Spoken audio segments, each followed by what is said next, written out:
Le 6 janvier, les obsèques de la chanteuse Linda de Souza ont été célébrées en l'église Saint-Gervais-Saint-Protais à Gisors, dans l'Eure. Pour l'occasion, une seule personnalité issue du show business a fait le déplacement. Sa disparition a été choc pour tous les Français. Le 28 décembre, Linda de Souza, talent brut de la chanson venue tout droit du Portugal, rendait son dernier souffle à l'âge de 74 ans. Effacée de la scène médiatique ces dernières années, elle avait fait plusieurs allers-retours à l'hôpital dans les mois qui ont précédé son décès. Si est finalement le Covid-19, contre lequel elle n'avait reçu qu'une seule dose de vaccin, qui l'a emporté. Hospitalisée très tôt dans la matinée à l'hôpital de Gisors, elle a succombé à une insuffisance respiratoire. La faute, selon son agent Fabien Lecoeuvre, à une hospitalisation trop tardive. Elle était malheureusement malade depuis quelques semaines, quelques mois.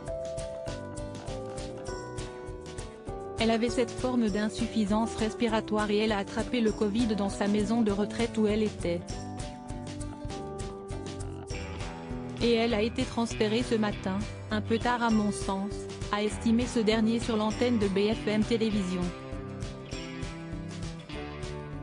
La dernière volonté de Linda de Souza respectée moins d'une semaine après le décès de Linda de Souza, le 6 janvier plus précisément, ses obsèques ont été célébrées en l'église Saint-Gervais-Saint-Protais à Gisors, dans l'Eure, la ville même où elle a rendu son dernier souffle.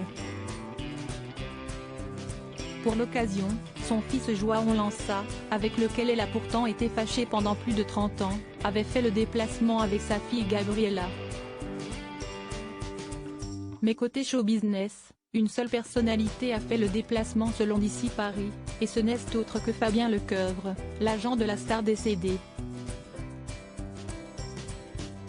Il faut dire que Linda de Souza s'était fortement éloignée des projecteurs dans les dernières années de sa vie. Bien que peu nombreux, ses proches présents ont toutefois tenu à respecter sa dernière volonté pour honorer sa mémoire, celle de venir les mains remplies d'œillets rouges, symbole de la Révolution portugaise de 1974, les fleurs préférées de Linda de Souza. Partir en paix, inondée de l'amour des siens, si est tout ce qu'espérait la chanteuse pour ses adieux au monde.